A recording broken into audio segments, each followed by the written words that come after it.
Film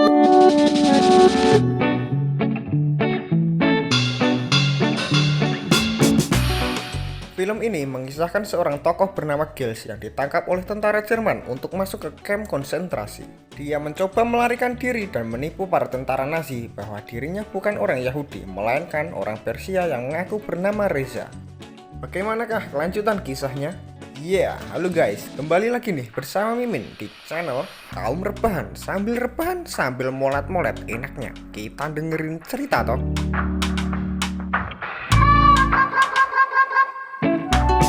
Nah, kebetulan banget lek ngono. Kali ini Mimin mau ngebahas alur film yang berjudul Persian Legion. Nah, penasaran toh gimana ceritanya? Penasaran Min? Aku ya penasaran Min. Sudah kuduga. Kalau begitu, tonton video Mimin sampai selesai ya. Oh iya, video Mimin ini mengandung banyak sekali spoiler. Jadi, buat kalian yang anti dengan spoiler, bisa close video ini dan nonton filmnya dulu. Atau langsung nonton aja videonya Mimin juga nggak apa-apa lah. Nggak ada salahnya. Yowes, tanpa berlama lagi. So, langsung saja kita menuju ke ceritanya. Film ini dirilis pada tahun 2020 berkisah tentang seorang pria Yahudi ditangkap tentara Jerman bernama Gilles. Dan dia ini mengaku berasal dari Persia dan mengaku namanya sebagai Reza.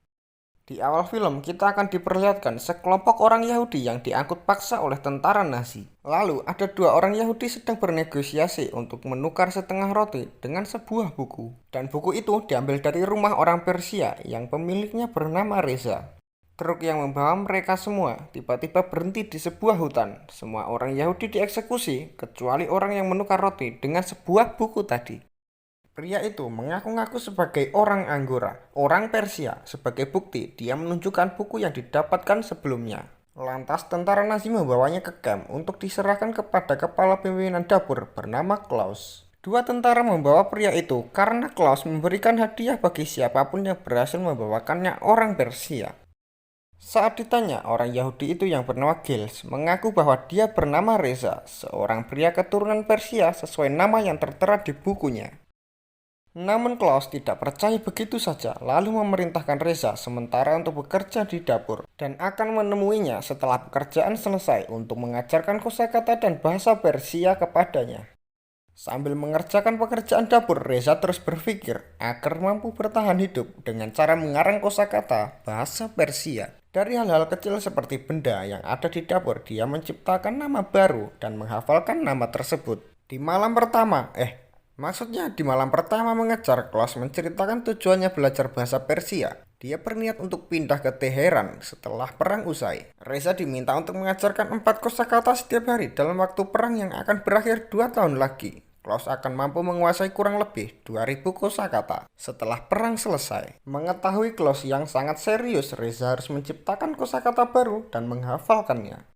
Dua tentara Nazi bernama Max dan Elsa tidak menyukai Reza dan mencurigai bahwa dia adalah orang Yahudi. Dua tentara itu mencoba menjebak Reza di saat dia sedang berjalan sendirian tanpa pengawalan saat membuang limbah dapur. Namun ternyata Reza kembali ke kamp dengan selamat. Hal itu membuat Max dan Elsa kebingungan sekaligus tidak percaya. Di lain waktu, saat Klaus meminta Reza mencatat nama para tahanan, di sini ia memperoleh pikiran untuk menciptakan kosakata dari daftar nama itu dan dicatat untuk dihafalkan. Beberapa hari kemudian, tentara Nazi mengadakan suatu piknik. Reza diberi tanggung jawab Klaus untuk mempersiapkan makanan. Tanpa ia sadari, Reza membuat kesalahan. Saat Klaus bertanya apa kosakata pohon, Reza pun menjawab rats. Padahal kosakata itu sudah digunakan untuk kosakata roti. Klaus yang merasa dibohongi, lalu mengajar Reza habis-habisan tanpa ampun. Gott, und du hast mich betrogen. Lalu Reza pun dipindahkan di tambang kerja paksa selama beberapa hari. Atas perintah Klaus, Reza disiksa tentara Nazi dan tenaga Reza benar-benar habis karena diperas. Reza terus mengigau bahasa Persia karangannya yang artinya, "Mama, aku ingin pulang." Klaus yang mendengar kata-kata itu keluar dari mulut Reza akhirnya kembali mempercayai Reza bahwa dia adalah orang asli Persia. Dia memerintahkan Paul untuk membawa Reza ke rumah sakit agar mendapatkan perawatan. Setelah sembuh, Klaus meminta maaf dan meminta Reza kembali mengajarinya.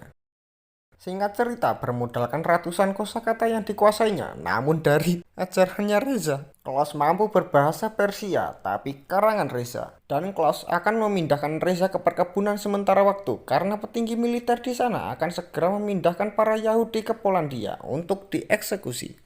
Setelah itu, camp yang kosong lalu diisi ratusan orang Yahudi termasuk Reza yang dikembalikan dari perkebunan. Saat bertugas membagikan makanan, Reza juga berkenalan dengan setiap para tahanan itu untuk dijadikan kosakata baru.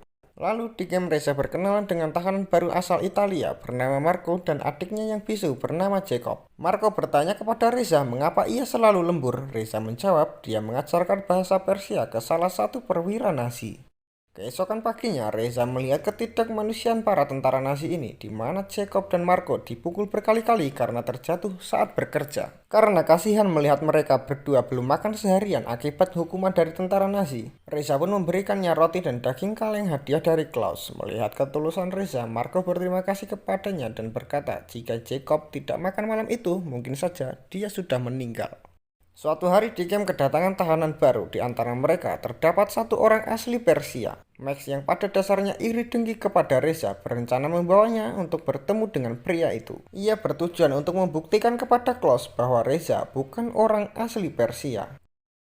Namun saat Max membawa Reza untuk bertemu pria asli Persia tersebut, ternyata pria itu telah tewas akibat sayatan di lehernya. Max yang tidak terima dengan hal itu lalu melampiaskan kekesalannya kepada Reza dan hendak membunuhnya. Marco yang merasa memiliki hutang budi kepada Reza, dia pun mengakui perbuatannya dan ternyata Marco sudah mengetahui bahwa Reza bukanlah orang Persia melainkan orang asli Yahudi. Alasan Marco membunuh pria Persia itu agar Reza selamat dari pembuktian, tetapi Marco harus menghembuskan nafas terakhirnya di tangan Max.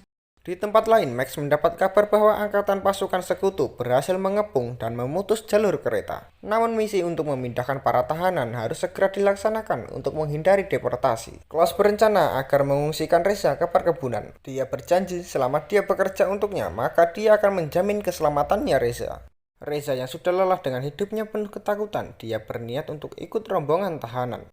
Di keesokan harinya ternyata Reza bertukar mantel dengan Jacob, di mana mantel Jacob yang terdapat simbol orang Yahudi. Keesokan harinya perwira Nazi melihat Reza masuk dalam rombongan. Dia pun memberitahu kepada Klaus apa yang telah dilihatnya. Klaus segera memisahkan Reza dari rombongan itu walaupun sempat mendapatkan protes dari tentara pengawal. Pada akhirnya nyali pengawal itu ciut setelah Klaus menodongkan pistolnya. Beberapa hari setelah pasukan Amerika dan sekutu berhasil membobol garis depan Jerman, Komando Pusat di Berlin memerintahkan untuk mengevakuasi camp. Semua pekerjaan harus dihentikan dan berkas para tahanan yang tersisa harus dibakar untuk menghilangkan jejak Jerman. Inilah saat yang paling menegangkan, kekuasaan Jerman di Prancis akan segera berakhir. Klaus berkemas untuk pergi ke Teheran sebagai rencana dari awal. Klaus menepati janjinya di mana saat sebelum para tahanan dieksekusi, Klaus membawa Reza untuk kabur bersamanya. Max yang melihat itu segera melapor kepada komandan yang ada di sana, tetapi laporannya tidak dihiraukan karena komandan sedang sibuk menghilangkan daftar nama tahanan dan bergegas untuk kabur dari sana. Saat kabur, Klaus membebaskan Reza dan berpisah di tengah perjalanan. Klaus akan menuju ke suatu bandara kecil yang membawanya ke Istanbul dan menuju ke Teheran.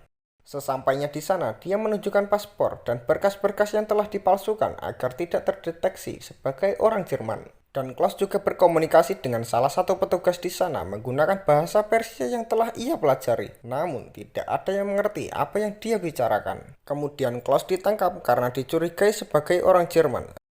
Reza juga berhasil sampai di camp sekutu Amerika. Di sana Reza ditanya apakah masih mengingat jumlah tahanan, dan dia hanya bisa menyebutkan beberapa nama sebab bukti-bukti di camp telah dimusnahkan oleh Jerman. Reza mengatakan bahwa sekitar ada 20.000 atau 30.000 tahanan. Namun dia hanya bisa mengingat 2.840 nama saja. Dia menyebutkan nama para tahanan satu persatu dengan sangat santai. Tentu saja semua orang di sekelilingnya terkejut dan tak menyangka dengannya. Dan film pun selesai.